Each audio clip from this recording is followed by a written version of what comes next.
Malam guys, hai. Em, Halo guys, balik lagi bersama aku ya, Dokter Andi Setiawan ya. Di kali ini aku akan adain live lagi. Dimana sebelumnya itu aku udah pernah live pertama kali dan ini merupakan live kedua ya. Dan untuk pada video kali ini aku akan ngebahas sebuah tema yang berjudul insecure ya. Jadi apabila kalian memiliki pengalaman-pengalaman ataupun ada pertanyaan-pertanyaan gitu, kalian bisa langsung berbagi aja di kolom komentar, ntar aku bisa bacain ataupun kita bisa saling sharing gitu guys. Oke guys, tapi kalau kalian pun ada pertanyaan-pertanyaan di luar tema kita pada malam hari ini, kalian kalian boleh juga kok langsung tulis aja di kolom komentar, ntar aku akan bacain dan kita saling sharing bareng gitu guys. Oke, kita langsung aja lanjut ke tema kita pada hari ini ya, yaitu masalah insecure. Insecure itu merupakan bisa merujuk terhadap perilaku seseorang yang cenderung membanding-bandingkan diri dia itu dengan orang lain gitu, yang dimana nanti akan berakibat seseorang itu mengalami krisis kepercayaan diri gitu guys, sehingga akan muncul rasa minder terhadap diri dia gitu, rasa kurang percaya diri terhadap diri sendiri gitu. Dan insecure juga bisa berdampak buruk terhadap cara kita bersosialisasi terhadap masyarakat ya guys, dan terhadap lingkungan gitu. Misalnya contohnya itu bisa membuat seperti yang udah aku bilang tadi, bisa memunculkan rasa kurang percayaan diri, dan juga bisa merasakan uh, takut tidak diterima di dalam masyarakat, dan juga merasa tidak ada harganya gitu, tidak bisa bermanfaat bagi masyarakat rame gitu ya. Dan itu sih penjelasan insecure secara umum gitu, itu secara definisinya. Halo semuanya yang udah gabung juga di live ku pada hari ini juga. Ada beberapa orang yang udah gabung, terima kasih banget ya. By the way guys, apabila kalian ada pertanyaan tentang tema kita pada hari ini, untuk tema kita pada hari ini itu masalah insecure ya. Apabila kalian ada pengalaman-pengalaman seputar insecure ataupun ada mau sharing seputar insecure, boleh banget kalian bisa langsung catat aja, kalian bisa langsung komen aja di kolom komentar, ntar aku akan bacain dan kita bisa sharing bareng gitu guys. Dan untuk tema insecure pada hari ini nanti aku akan ngejelasin 3 aspek penting ya, dimana secara definisinya, gejala-gejala ataupun tanda-tanda kalian itu mengalami insecure, dan juga bagaimana sih cara menangani ataupun cara menghadapi rasa insecure yang ada pada diri kalian gitu. Dan sekali lagi terima kasih banget yang udah gabung ya. Kita lanjut. Sejauh ini aku udah ngejelasin secara definisinya ya, insecure itu secara garis besarnya itu definisinya itu seperti apa gitu. Jadi kita lanjut ke aspek kedua guys, yaitu gejala-gejala yang biasanya bisa kalian lihat pada orang-orang yang mengalami insecure gitu. Waalaikumsalam Nurul Mustah 931 di Arab hadir. Oke, hai juga semuanya. Oh yes, untuk gejala-gejalanya itu ada beberapa macam ya. Pertama itu yang paling umum itu yang pastinya merasa rendah diri gitu.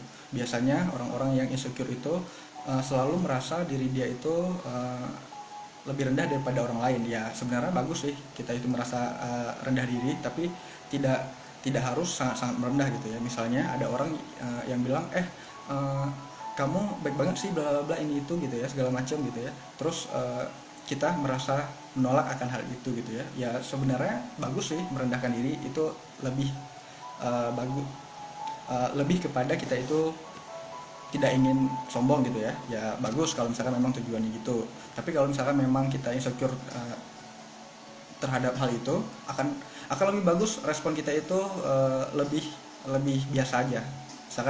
Misalnya kita lebih mengucapkan terima kasih, oh iya makasih ya, ya lebih kepada kayak nggak boleh merendah tapi jangan terlalu merendahkan diri kita juga gitu ya, gitu guys. Yang kedua biasanya gejala-gejala yang dialami pada orang-orang yang mengalami insecure itu merasa takut secara berlebihan gitu, merasa takut akan sesuatu yang secara berlebihan. misalnya dalam menghadapi suatu ujian gitu ya, ada ujian di sekolah gitu, kita udah belajar nih, udah prepare secara eh, matang gitu ya, dengan matang, tapi kita nggak pede nih dalam menghadapi ujian tersebut gitu. Beda halnya apabila kalian memang nggak belajar sama sekali ya, nggak ada prepare sama sekali, nggak ada persiapan sama sekali. Jadi kalau merasa takut untuk menghadapi ujian tersebut ya itu normal-normal aja sih gitu. Mau tanya tentang hal lain boleh. Eh, Nurul Musta Nurul Musta 931 boleh banget kalau kalian ada pertanyaan di luar tema kita pada malam hari ini, boleh banget bisa langsung tulis saja pertanyaan kalian di kolom komentar. Ntar aku akan coba jawab meskipun di luar konteks, di luar tema kita, karena memang live ini juga nggak terlalu formal-formal banget juga gitu ya guys. Ya nggak begitu formal lah, jadi kalian bisa boleh tanya apapun apabila kalian ada problem sesuatu gitu. Alangkah bagus lagi pertanyaan kalian itu berhubungan sama kesehatan, karena memang basicnya aku juga di bagian medis gitu guys. Oke, kita lanjut ke gejala selanjutnya, yaitu tidak mau keluar dari zona nyaman. Untuk gejala ini sebenarnya nggak semua orang insecure itu mengalaminya ya. Ya memang zona nyaman itu bagus sih. Misalkan memang kita, kalau ya kebanyakan orang yang meskipun orang tersebut nggak insecure pun, memang orang agak sulit nih keluar dari zona nyamannya gitu. Bahkan aku juga terkadang sulit untuk keluar dari zona nyaman gitu guys. Jadi ya sebenarnya itu normal aja. Tapi alangkah bagusnya kalian kalau kalian bisa keluar dari zona nyaman itu akan lebih bagus lagi, karena pastinya akan memberikan kalian pengalaman baru gitu. Ya akan meningkatkan skill kalian. Dari Nurul Mustafa 931, anak bos aku kalau datang bulan itu suka sakit perut sebelah kanan, gimana itu dok? Cakep. Oke. Untuk gejala menstruasi ya, ada beberapa orang memang mengalami gejala menstruasi yang cukup berat gitu, maksudnya sampai kram perutnya itu sampai cukup berat gitu ya. Ya dari beberapa aspek sih sebenarnya itu normal, karena memang ada beberapa orang ya memang bawaannya seperti itu gitu. Tapi kalau memang sebelumnya kalian biasanya menstruasinya itu biasa aja, tapi tiba-tiba dalam beberapa minggu terakhir itu, dalam beberapa bulan terakhir kalian kok merasakan kram perut yang cukup hebat gitu ya, alangkah bagusnya, dan itu juga biasanya disertai dengan mensnya itu berlebihan, misalnya mensnya itu bisa terlalu banyak keluarnya, ataupun terlalu lama durasi dari mensnya, yang normalnya itu sekitar 7 harian, bisa kalian justru mengalaminya itu 2 minggu hingga lebih gitu ya. Ataupun kalian kadang-kadang bisa nggak mens, terus tiba-tiba pas mens itu bisa banyak.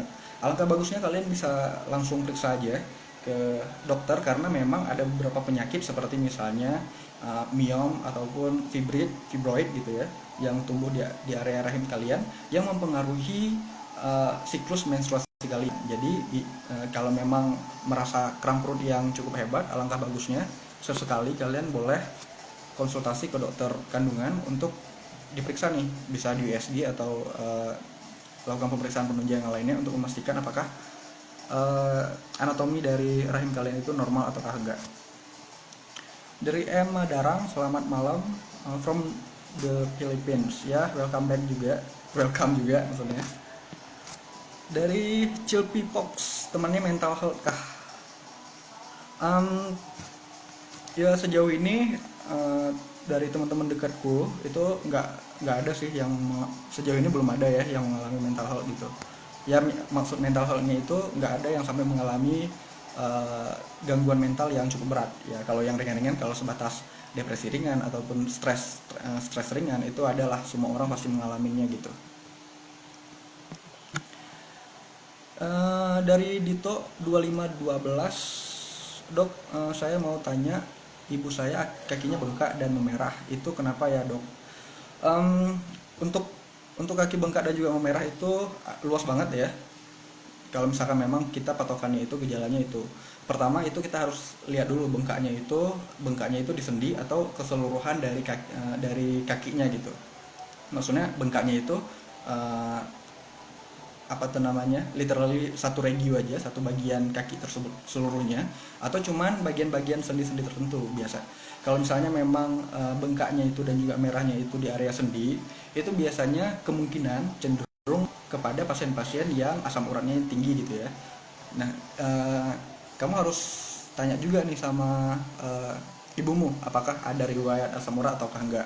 Tapi kalau misalnya memang bengkaknya itu di keseluruhan kakinya, kalian bisa pencet di area kakinya itu, terus kalian lepasin apakah memang benar-benar bengkak ataukah enggak. Biasa kalau orang bengkak itu pada seluruh kakinya itu biasanya pada saat kita pencet terus nge-repairnya itu bakal lama. Nah, biasanya kalau untuk gejala-gejala bengkak seperti itu biasanya lebih kepada penderita-penderita ataupun pasien-pasien yang mengalami penyakit jantung gitu. Ya kalian harus tanya juga nih, ada darah tinggi atau enggak gitu, ataupun ada riwayat penyakit jantung yang lainnya atau enggak sih sebelumnya. Kalian harus ya sebagai bagusnya kalian harus check up lah ibu kalian ke dokter gitu. Dari Nurul Mustafa 931, makasih ya dok, ntar dikasih tahu anak bos aku. Oke, sama-sama.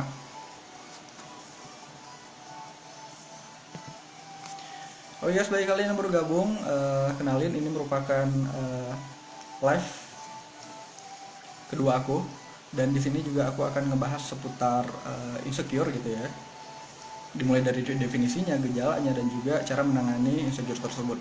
Nah, jadi apabila kalian ada pertanyaan-pertanyaan ataupun ada pengalaman seputar insecure yang pernah kalian alami, kalian bisa langsung komen aja di kolom komentar. Ntar kita bisa saling sharing lah ya, ataupun aku akan menjawab apabila kalian ada pertanyaan-pertanyaan seputar itu gitu. Tapi kalaupun kalian ada problem ataupun ada pertanyaan-pertanyaan di luar konteks, di luar tema kita pada malam hari ini, boleh banget juga kalian langsung tulis aja di kolom komentar. Nanti aku akan coba jawab pertanyaan-pertanyaan dari kalian guys. Maka dari Dito 2512, makasih dok atas penjelasannya. Ya, sama-sama Dito. Ya, kita lanjut lagi ke tema kita. Untuk gejala yang terakhir nih, biasanya sering dialami oleh orang-orang yang insecure ya, yaitu sering membanding-bandingkan diri dengan orang lain. Dan ini memang benar-benar gejala yang pasti dialami oleh seseorang yang insecure gitu, karena memang aku juga sering mengalaminya gitu ya dulu. Ya sekarang juga masih ada sih, tapi nggak separah dulu gitu. Aku sering ngebanding-bandingin diriku tuh dengan orang lain gitu ya.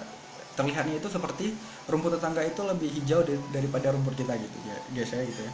Padahal nggak selalu yang kita lihat orang-orang yang kita lihat perfect gitu ya, yang kita lihat sempurna itu belum tentu memang tidak ada masalah sama sekali. Bisa jadi justru masalah dia itu lebih besar malahan mungkin ya, dibandingkan masalah yang kita hadapin gitu guys.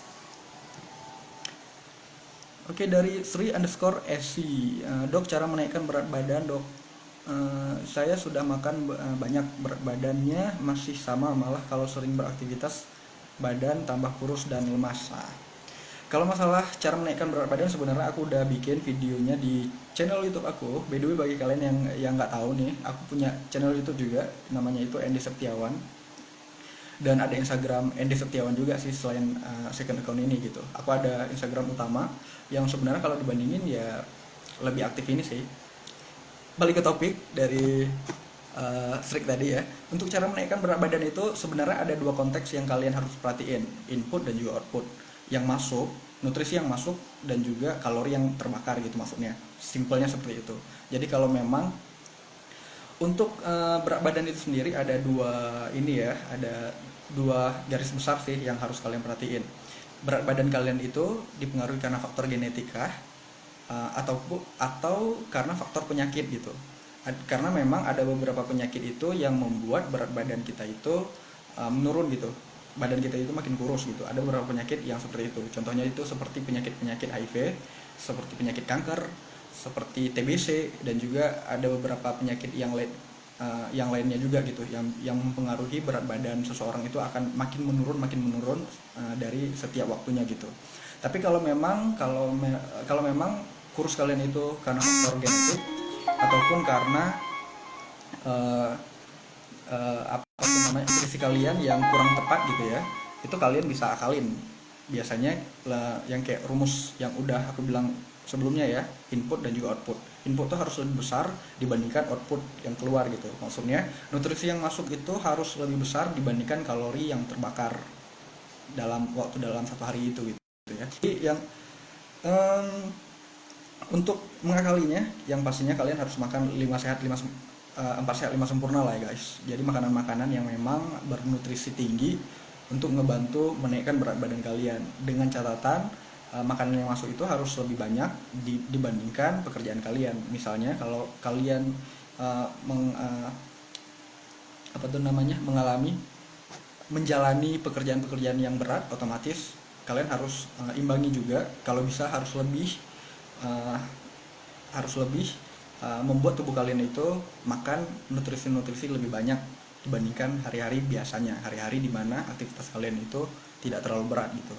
Dan sebenarnya faktor istirahat kalian, faktor stres kalian itu juga sangat mempengaruhi metabolisme di dalam tubuh kalian. Jadi kalau apabila kalian memang bertujuan untuk menaikkan berat badan gitu ya, istirahat juga harus penting diperhatiin gitu ya guys gitu. Karena kalaupun kalian istirahatnya kurang, itu akan lebih sulit, itu akan mengganggu metabolisme kalian juga gitu. So best advice for those experiencing pandemic stress during COVID pandemic. Hope to hear from you. Love from the Philippines.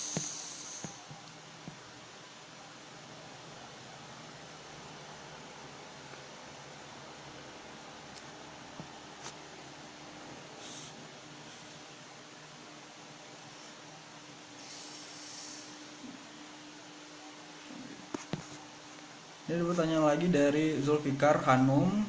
Sehari berapa kali normal kita makan? Apa 3 kali atau 4 kali? Tergantung dari tergantung dari tujuannya ya. Kalau misalkan memang ya normalnya 3 kali lah, makan pagi, siang, dan juga malam ya.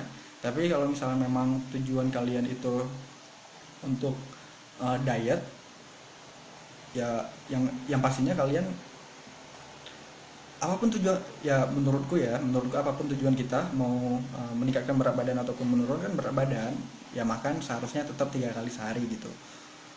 Dan untuk jenis-jenis makanannya, nah itu yang perlu diperhatiin gitu. Apabila kalian ingin menaikkan berat badannya, yang pastinya kalian harus makan makanan yang tinggi protein, tinggi kalori juga gitu ya, tinggi vitamin juga yang pastinya, supaya meskipun berat badan kalian naik, kalian itu tetap sehat gitu guys.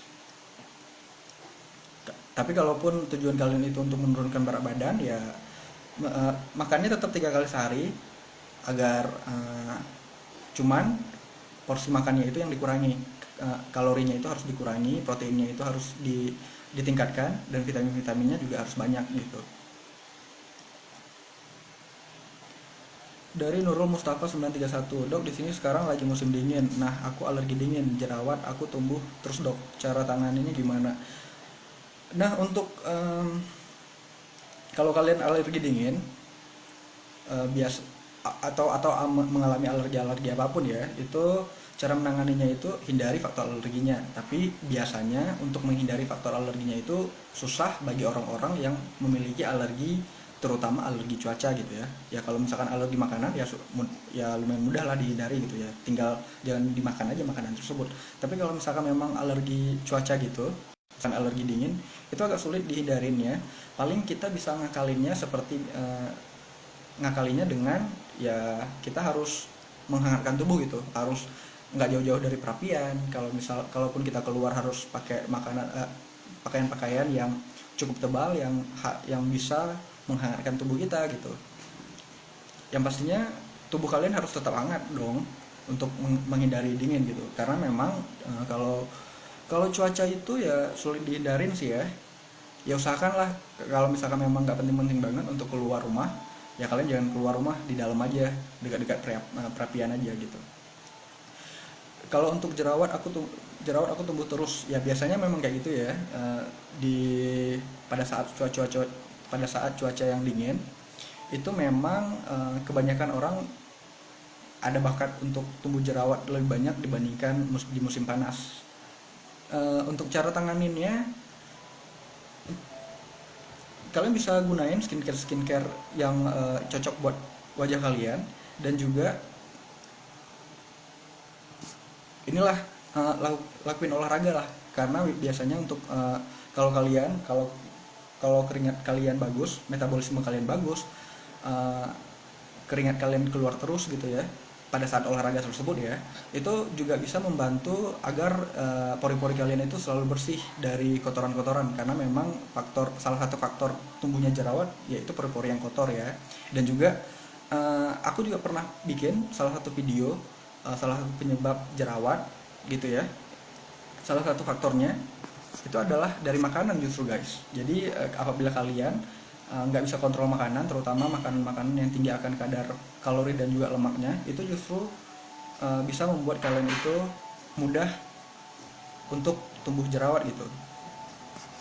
Bahkan pernah ada penelitian gitu ya, pernah ada jurnal juga yang menyatakan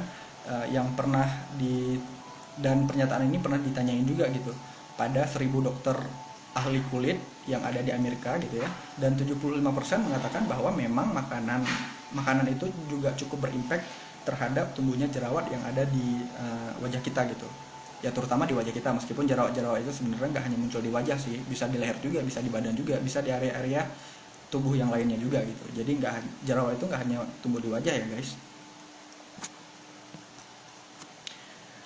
Mimin_mintarsih09 mengobati penyakit asma dan tifus, gimana caranya? Pertama tifus dulu deh. Kalau untuk tifus itu cara ngatasinnya, mengobatinya itu sebenarnya ada antibiotiknya apabila memang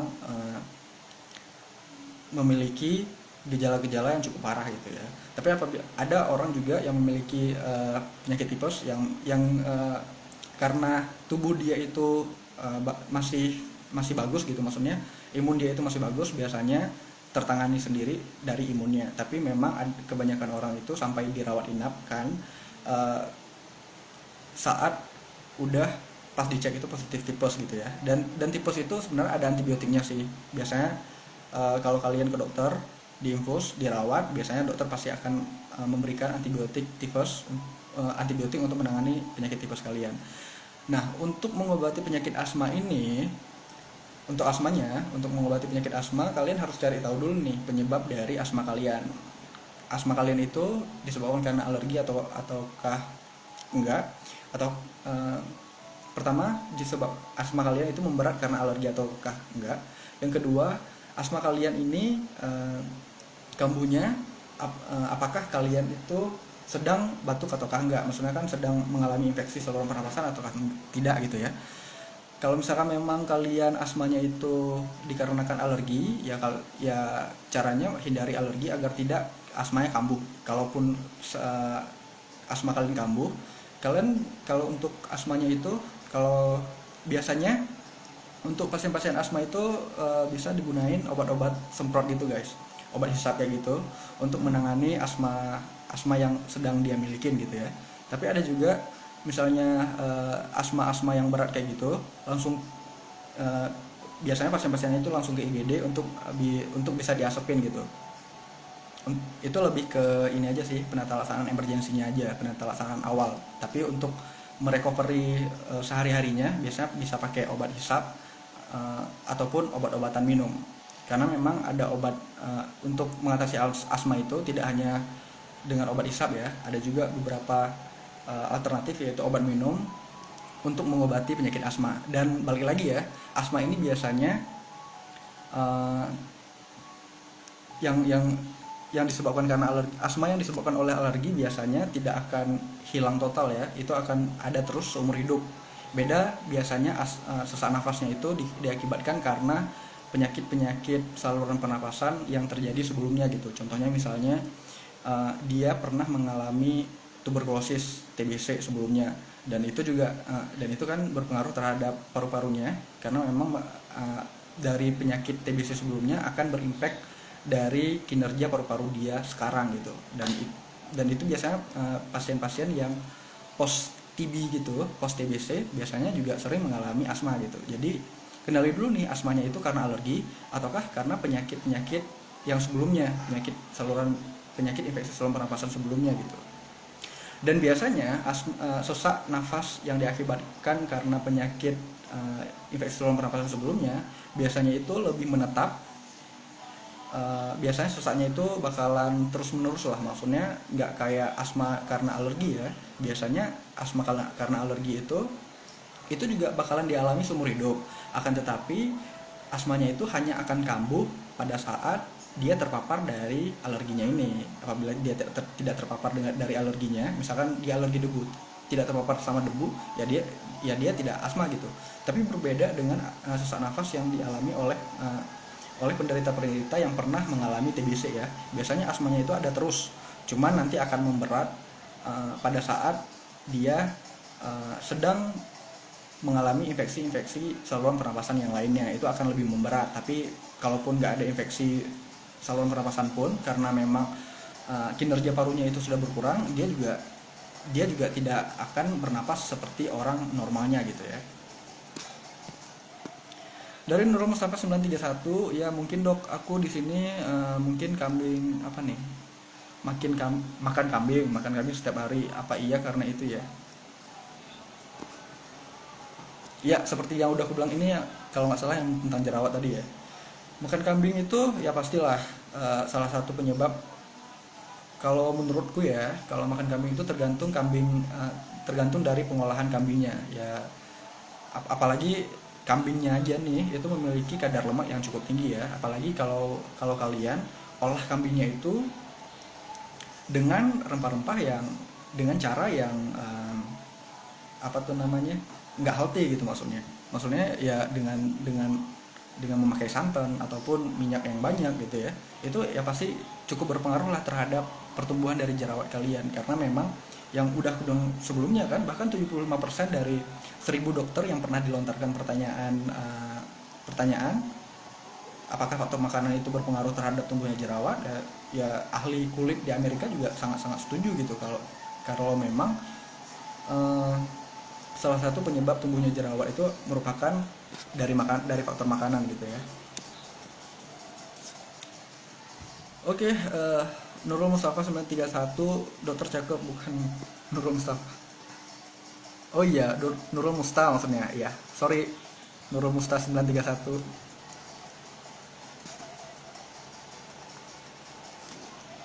Halo semuanya, bagi kalian yang baru gabung, kenalin ini merupakan segmen live aku. Sebenarnya di live kali ini aku sedang ngebahas seputar insecure ya. Jadi apabila kalian ada pertanyaan-pertanyaan atau ada pengalaman masalah insecure kalian gitu ya, yang pernah terjadi, kalian bisa langsung share aja di kolom komentar. Nanti kita mungkin bisa saling share gitu ya, saling tukar pendapat apabila memang kalian butuh solusinya gitu. Dan untuk level ini, untuk insecure kali ini aku akan ngebahas tiga faktor penting di dalam insecure, bukan faktor penting sih, 3 aspek penting yang aku bahas di sini, yaitu secara definisinya, gejala-gejala dan juga cara menanganinya. Dan sejauh ini aku udah ngejelasin definisi dan juga gejala-gejala yang terjadi pada orang-orang insecure, dan yang terakhir adalah cara menanganinya. Untuk cara menanganinya, yang pertama itu selalu tingkatkan rasa percaya diri kalian ya. Untuk meningkatkan rasa percaya diri sih itu mudah dibilang ya, tapi sulit dilakuin gitu, karena memang untuk meningkatkan rasa percaya diri itu harus ada niat yang besar pada diri kita gitu ya. Harus dikarenakan apabila kalian mempunyai niat yang besar, itu pasti kalian itu akan melawan sekuat mungkin rasa insecure kalian gitu pastinya. Dan yang pastinya untuk untuk meningkatkan rasa percaya diri itu, salah satu caranya itu adalah kalian harus mengenali diri sendiri kalian. Kalian harus mengenali diri kalian sendiri dulu gitu guys. Aku ngomongnya kok belibet gitu. Yang jelas apabila kalian ingin rasa percaya diri kalian itu meningkat, kalian harus tahu dulu diri kalian itu seperti apa gitu guys. Keahlian kalian itu apa sih gitu, apa sih keahlian yang kalian bisa tonjolkan ke masyarakat gitu. Biasanya kalau apabila kalian udah mengetahui, sudah mengenal diri kalian, ya rasa percaya diri itu akan datang sendiri sih, seperti itu. Yang terakhir ya, cara menanganinya rasa insecure yang ada di diri kalian itu adalah pilih lingkungan dengan suasana hati yang baik. Maksudnya kalian harus pilih nih lingkungan yang cocok dengan kalian. Apabila kalian mempunyai suatu keahlian, misalnya keahlian apa ya, memang keahlian dalam bidang musik gitu ya, ya kalian pilihlah lingkungan-lingkungan yang memang cocok dengan keahlian kalian gitu. Dan aku yakin pada saat kalian memang menemukan lingkungan-lingkungan yang cocok untuk kalian rasa insecure kalian juga akan berkurang, dan bahkan mungkin kalian akan menjadi orang-orang yang lebih pede gitu ya di dalam ruang lingkup tersebut gitu.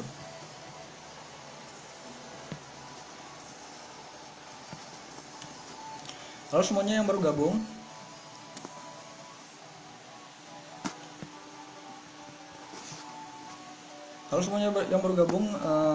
kenalin, ini merupakan sesi live aku, dan ini merupakan live kedua ya. Live pertama udah aku lakuin beberapa hari yang lalu, dan untuk kedepannya mungkin aku akan lebih sering live lagi di sini, akan membahas tema-tema yang berbeda-beda pastinya gitu ya.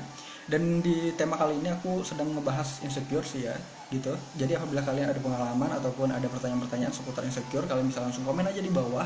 Tapi kalaupun kalian mempunyai pertanyaan-pertanyaan ataupun trouble yang di luar tema, kalian bisa langsung komen juga di bawah, nanti aku akan coba jawab gitu guys.